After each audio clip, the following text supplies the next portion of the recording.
Hi friends, నమస్తే. Welcome back to Yoshni's kitchens. ఈ రోజు మన వీడియోలో బ్రెడ్ గులాబ్ జామ్ ని ఎలా చేయాలో చూపించబోతున్నాను.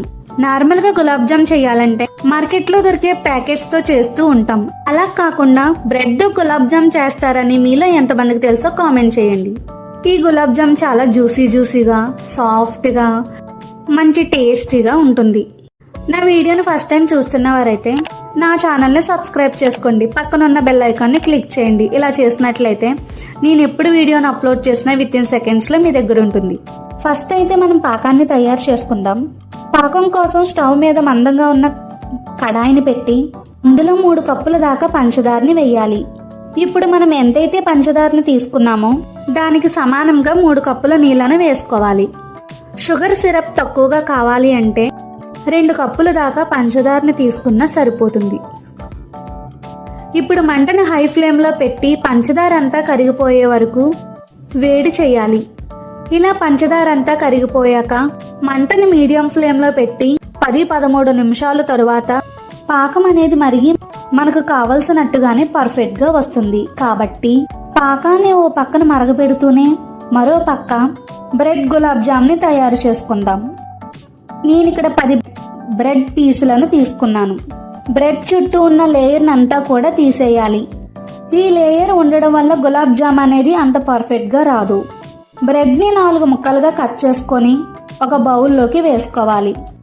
తరువాత ఇందులో 1/4 కప్పు పాలు అనేవి పడతాయి. పాలు కొంచెం వేస్తూ కలుపుకోవాలి. పాలు లేకపోతే నీళ్ళతోనైనా కలుపుకోవచ్చు. ఈ బ్రెడ్ అంతటిని కూడా చపాతీ పిండిలాగా చేసుకోవాలి. మరో పక్కన 10-13 నిమిషాల తరువాత మనకి పాకం వచ్చిందో లేదో చూసుకుందాం. అనేది మనకి ఎక్కువ స్టిఫీగా రావాలి.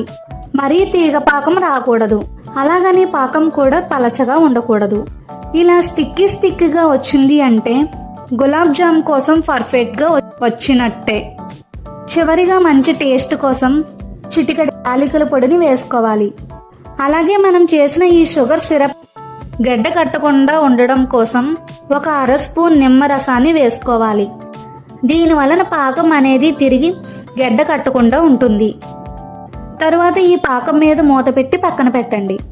తరువాత మనం ముందుగా కలిపి పెట్టుకున్న పిండిని తీసుకొని ఒకసారి అంతా కలిపి చిన్న బాల్స్ లాగా చేసుకోవాలి. చేతికి పిండి అంటుతుంది అంటే చేతికి నెయ్యి రాసుకొని చేసుకోవచ్చు. ఇలా అన్నీ కూడా బాల్స్ లాగా చేసుకోవాలి. తర్వాత డీప్ ఫ్రైకి సరిపడినంత ఆయిల్ని తీసుకొని మరీ ఎక్కువగా మరగకుండా మీడియంలో మరగాలి. ఆయిల్ మీడియంగా మరగాక మంటను లో ఫ్లేమ్లో పెట్టుకొని గులాబ్ జాములను వేసుకోవాలి. అలాగే మరీ ఎక్కువగా ఒకసారి కాకుండా ఇలా కొంచెంగా వేసుకొని ఫ్రై చేసుకోవాలి. వీటిని మనం మీడియం ఫ్లేమ్లో కానీ హై ఫ్లేమ్లో కానీ ఫ్రై చేయకూడదు.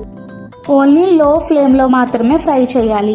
అలాగే గులాబ్ జాములను వేశాక వెంటనే కదపకూడదు. 2 నిమిషాల పాటు అలాగే ఫ్రై అవ్వనివ్వాలి.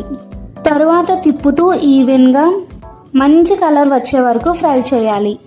అలాగే ఇలా లో ఫ్లేమ్లో ఫ్రై చేయడం వలన గులాబ్ జామ్ లోపలి వరకు చక్కగా ఫ్రై అవుతుంది. ఇలా బాగా ఫ్రై చేశాక ఆయిల్లో నుండి తీసేయడమే. ఇప్పుడు ఇవి డార్క్గా ఉన్నాయి కానీ పాకంలోకి వేశాక కొంచెం లైట్ కలర్లోకి వచ్చేస్తాయి. తరువాత ఇవన్నీ కూడా మరిగిన పాకంలోకి వేసుకోవడమే. మనం పాకంలోనికి వేసేటప్పుడు పాకం గోరువెచ్చగా